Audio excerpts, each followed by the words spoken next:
ശ്രീജിത്ത് കൂടി ചേർന്നുണ്ട്.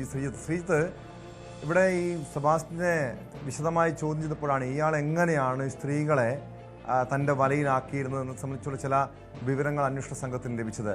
പ്രാർത്ഥനാ ഗ്രൂപ്പുകൾ ഉണ്ടാക്കുക, പ്രാർത്ഥനാ ഗ്രൂപ്പിലൂടെ താൻ ഒരു ആത്മീയത മറയാക്കി സ്ത്രീകളെ കെണിയിൽപ്പെടുത്തുക, പിന്നീട് അവരുമായി അടുപ്പം സ്ഥാപിക്കുക, അവരുടെ പണം തട്ടാൻ വേണ്ടി കൊലപ്പെടുത്തുക. ഇതാണ് അന്വേഷണ സംഘത്തിൻ്റെ നിഗമനമെന്നാണ് ഞാൻ മനസ്സിലാക്കുന്നത്. അങ്ങനെയെങ്കിൽ ഈ 6 വർഷത്തെ ഇടവേളകളിൽ മാത്രമായിരിക്കുമോ ഈ കൊലപാതകം നടന്നത്? അതിനപ്പുറം കൂടുതൽ പേരെ ഈ സെബാസ്റ്റ്യൻ കൊലപ്പെടുത്താനുള്ള സാധ്യത അന്വേഷണ സംഘം കാണുന്നുണ്ടോ?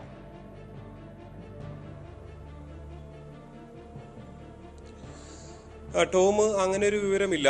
നിലവിൽ ഈ 6 പേരുടെ പേരാണ്, ഈ 4 പേരുടെ പേരാണ് പട്ടികയിലെങ്കിലും ഉള്ളത്. പക്ഷെ അതിലും ജൈനമ്മ കേസിൽ മാത്രമാണ് എന്തെങ്കിലും തെളിവ് ലഭിക്കുകയോ കാര്യങ്ങൾ മുന്നോട്ട് പോവുകയോ ഒക്കെ ചെയ്തിട്ടുള്ളത്.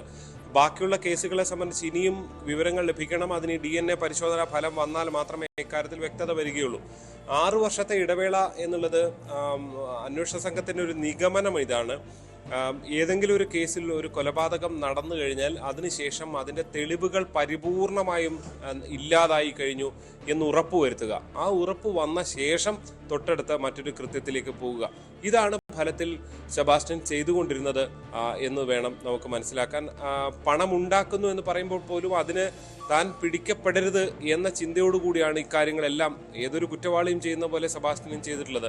അവിടെയാണ് ഈ ആളുകളെല്ലാം ജീവിച്ചിരിപ്പുണ്ട് എന്ന് തെളിയിക്കാൻ ആളുകൾ ഒന്ന് മാറി നിൽക്കുകയായിരിക്കും എന്ന് തോന്നിപ്പിക്കുന്ന തരത്തിലേക്ക് മിസ് കോളുകൾ അടിക്കുക, അതല്ലെങ്കിൽ ഇന്ന ആളെ കണ്ടു എന്ന് പറയുക, ഇങ്ങനെ പലതരത്തിലുള്ള പ്രചാരണങ്ങൾ നടത്തുക എന്നുള്ളതായിരുന്നു സെബാസ്റ്റ്യന്റെ രീതി എന്നുള്ളതാണ്. അവിടെ ജൈനമ്മ കേസിൽ മാത്രം ജൈനമ്മയുടെ സഹോദരൻ നടത്തിയ ഇടപെടൽ കൊണ്ടാണ്, ഹൈക്കോടതിയിൽ നടത്തിയ ഇടപെടൽ കൊണ്ടാണ് ഇത് ക്രൈംബ്രാഞ്ചിന് അന്വേഷണം കൈമാറുകയും ഈ കേസുകളൊക്കെ ഈ വഴിയിലേക്ക് ഒക്കെ എത്തുകയും ഈ മിസ്സിംഗ് കേസുകൾ, തിരോധാന കേസുകളൊക്കെ പൊങ്ങി വരികയും ചെയ്ത സാഹചര്യം ഉണ്ടായിട്ടുള്ളത്.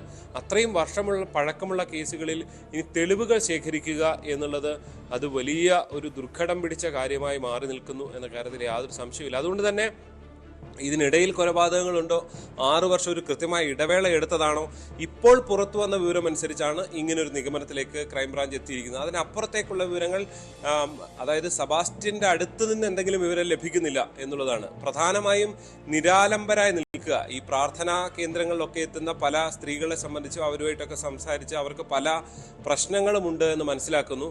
അങ്ങനെയുള്ള പ്രശ്നങ്ങൾക്ക് പരിഹാരം ഉണ്ടാക്കാൻ വേണ്ടി ശ്രമം നടത്തുന്നു. സെബാസ്റ്റ്യനോട് അന്വേഷണ ഉദ്യോഗസ്ഥർ ഉൾപ്പെടെ ചൂണ്ടിക്കാണിക്കുന്നത് ഞങ്ങളെപ്പോലും സെബാസ്റ്റ്യൻ വളരെ കൗതുകപൂർവ്വം ഈ വളരെ ചെറിയ സമയം കൊണ്ട് മനസ്സിലാക്കിയെടുത്തിരിക്കുന്നു എന്നുള്ളതാണ്. ഞാൻ എന്താണ് എന്നുള്ളത് കൃത്യമായി സെബാസ്റ്റ്യൻ അറിയാം എന്നുള്ളതാണ് ഒരു അന്വേഷണ ഉദ്യോഗസ്ഥൻ ചൂണ്ടിക്കാണിച്ചിരിക്കുന്നത്. എന്ത് ചോദിക്കുമെന്നറിയാം. അപ്പോൾ ഇത്രയും മികവുള്ള ഉദ്യോഗസ്ഥർ പറയുമ്പോൾ ഇങ്ങനെയാണെങ്കിൽ സാധാരണക്കാരായ സ്ത്രീകളുടെ പക്കൽ എങ്ങനെ ആയിരിക്കും അവസ്ഥ എന്നുള്ളതാണ് ഏറ്റവും പ്രധാനപ്പെട്ടതായി എടുത്ത് പറയാനുള്ളത്. അങ്ങനെയാണ് വളരെ ഇത്തരം കേന്ദ്രങ്ങൾ സെബാസ്റ്റ്യനെ തെരഞ്ഞെടുത്തതും. ഇത്തരം പ്രാർത്ഥനാ കേന്ദ്രങ്ങളെയൊക്കെ വിശ്വാസപൂർവ്വം കാണുന്ന മനുഷ്യരെ സംബന്ധിച്ച് അവർക്കൊക്കെ എന്തെങ്കിലുമൊക്കെ ആവശ്യങ്ങളോ മനസ്സിൽ ആകുലതകളോ ഒക്കെയുള്ള മനുഷ്യരായിരിക്കാം എന്ന ഒരു നിഗമനമായിരിക്കാം സെബാസ്റ്റ്യൻ അങ്ങനെ എത്താൻ കാരണം. അത് അവിടെ മാത്രമല്ല, പാലായിൽ, അങ്ങനെ ഏറ്റുമാനൂരിൽ, അങ്ങനെ പല കേന്ദ്രങ്ങളിലും സെബാസ്റ്റ്യന്റെ ഇടപെടൽ ഉണ്ടായിട്ടുണ്ട് എന്നുള്ളതാണ്. എന്തായാലും നിലവിൽ ഇത്രയും കേസുകൾ മാത്രമാണ് ഇതിന്റെ ഒരു പരിധിയിൽ വന്നിരിക്കുന്നത്. അതും തന്നെ ജൈനമ്മ കേസാണ് ഇതിൽ സെബാസ്റ്റ്യനെതിരെ ഫലത്തിൽ ചുമത്തപ്പെട്ടിരിക്കുന്ന കുറ്റമായി വരുന്നത്. ബാക്കി എല്ലാത്തിൻ്റെയും അന്വേഷണം, ഈ തെളിവുകൾ ശേഖരിക്കുക, ശാസ്ത്രീയ പരിശോധനാ ഫലത്തിന്റെ ഒരു സമയമുണ്ടല്ലോ, അത് ഈ ഒരു 10-13 തീയതിക്കകം വരും. ഈ ജൈനമ്മയുടെ കേസിൽ മാത്രമാണ് എന്തെങ്കിലും തുമ്പുള്ളത്. DNA പരിശോധനാ ഫലം ഈ കസ്റ്റഡി കാലാവധിയിൽ തന്നെ ലഭിക്കുകയാണെങ്കിൽ ഒരുപക്ഷെ അക്കാര്യത്തിലൊരു വ്യക്തത വരും. അവിടെയും എന്താണ് ബിന്ദു പത്മനാഭൻ, സിന്ധു എന്ന ബിന്ദു, അതോടൊപ്പം ആയിഷ, ഈ 3 പേർക്കും എന്താണ് സംഭവിച്ചത്, അവരുടെ തിരോധാനത്തിലും വ്യക്തത വരേണ്ടതാണ്. പക്ഷേ അതിവിദഗ്ധമായ അന്വേഷണ സംഘത്തെ പോലും തെറ്റിദ്ധരിപ്പിച്ചുകൊണ്ടാണ് ഈ സെബാസ്റ്റ്യൻ്റെ നീക്കങ്ങൾ. അവിടെയാണ് ന്യൂസ് 8 ആലപ്പുഴ പ്രതിനിധി, ഞങ്ങളുടെ ആലപ്പുഴയിലെ പ്രതിനിധി ശരണ്യ സ്നേഹജൻ്റെ അന്വേഷണാത്മക മാധ്യമ പ്രവർത്തനം പോലീസിനെ പോലെ ഒരു തുമ്പായത്.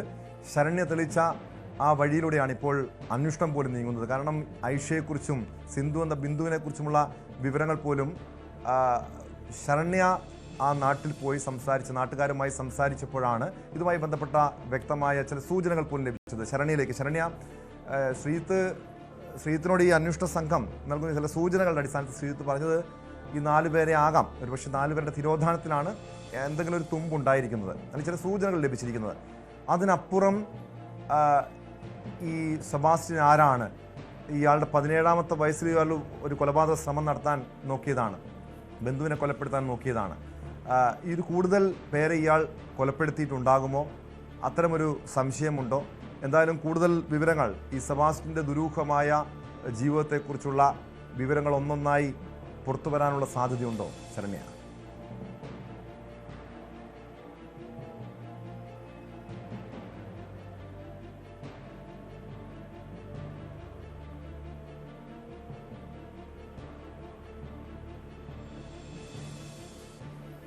ശരണ്യ, ഈ സെബാസ്റ്റ്യൻ്റെ ദുരൂഹമായ ജീവിതത്തെക്കുറിച്ച് ഇയാൾ കൂടുതൽ പേരെ വകവരുത്തിയിട്ടുണ്ടെങ്കിൽ അതേക്കുറിച്ചുള്ള വിവരങ്ങളൊക്കെ വരും ദിവസങ്ങളിൽ പുറത്തു വരുമോ?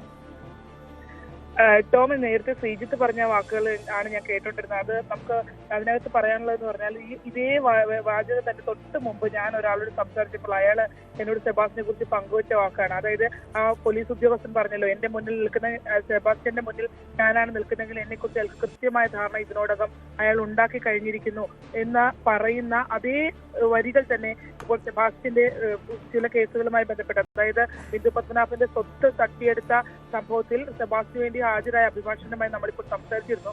അദ്ദേഹം പറഞ്ഞ അതേ വാക്കുകൾ തന്നെയാണ്. അതായത് നമ്മളുടെ മുന്നിൽ ഒരാൾ വന്നു നിന്നാൽ അയാളെ ഏറ്റവും കുറഞ്ഞ സമയം കൊണ്ട് സെബാസ്റ്റ്യൻ അടിമുടി മനസ്സിലാക്കുമെന്നുള്ളതാണ്. സെബാസ്റ്റ്യനിൽ നിന്ന് ഒരു കണിക പോലും തിരിച്ചിങ്ങോട്ട് തരികയും ചെയ്യില്ല. നിങ്ങൾ ഉദ്ദേശിക്കുന്നതിനും അപ്പുറമുള്ള ആളാണ് സെബാസ്റ്റ്യൻ എന്നാണ് ആ അഭിഭാഷകൻ എന്നോട് പറഞ്ഞത് എന്നുള്ളതാണ്.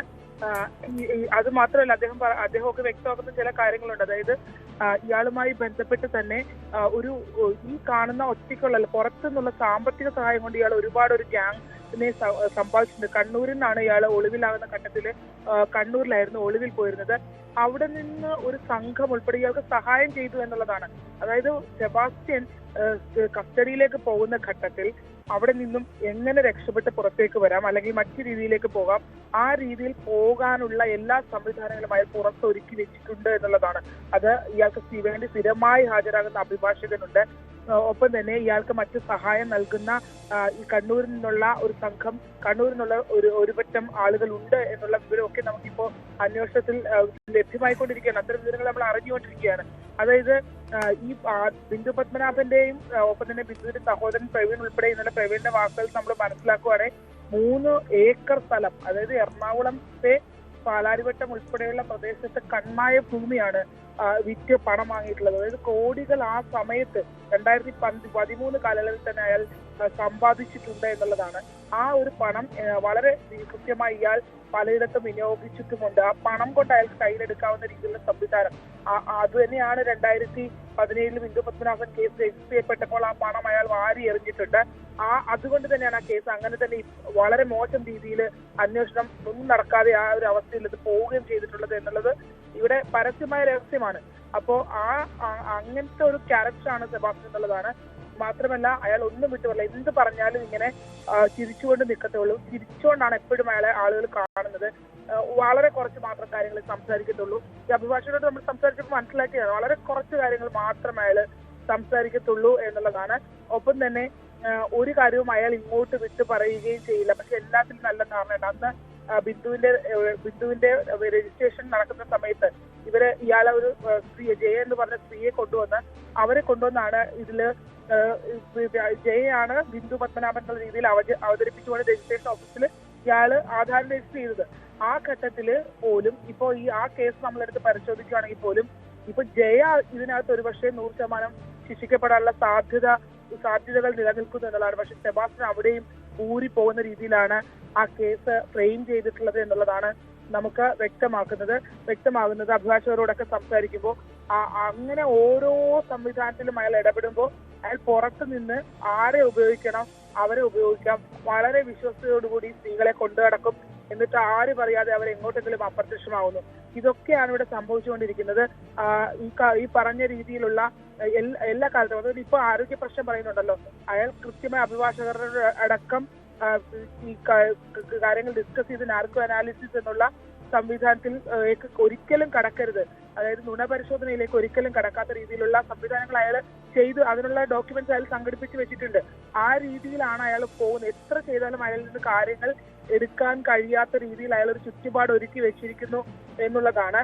മാത്രമല്ല, നമ്മൾ കണ്ട സെബാസ്റ്റ്യൻ ഈ തുടക്കം മുതൽ തന്നെ അയാള് ഒരു 2013 നമ്മൾ ആ സെബാസ്റ്റ്യനുമായി ബന്ധപ്പെട്ടുള്ള അന്വേഷണത്തിലാണ് ഇപ്പോഴും നിൽക്കുന്നത്. ഈ തുടക്കം 2013 കാലയളവിലൊക്കെ സ്വത്തുക്കളുടെ കാര്യവുമായി ബന്ധപ്പെട്ടൊക്കെ കാണുന്ന ആ സമയത്ത് അന്ന് ഒരു 40കളിലാണ് സെബാസ്റ്റ്യൻ നിൽക്കുന്നത് എന്നുള്ളതാണ്. ആ സമയത്തൊക്കെ തന്നെയും സെബാസ്റ്റ്യൻ ഇതുപോലെയാണ്, അതായത് ആരോഗ്യം മോശമായ രീതിയിലാണ് ഇയാൾ പോകുന്നത്. പക്ഷെ അയാൾ അങ്ങനെയല്ല, നല്ല ആരോഗ്യമുള്ള വ്യക്തിയാണ്. പക്ഷെ ആളുകളുടെ മുന്നിൽ എക്സ്പ്രസ് ചെയ്ത് നിൽക്കുന്നത് അങ്ങനെയാണ് എന്നുള്ളത് അടക്കമുള്ള കാര്യങ്ങൾ നമ്മളിപ്പോൾ മനസ്സിലാക്കി വരുന്നു. കേട്ടോ,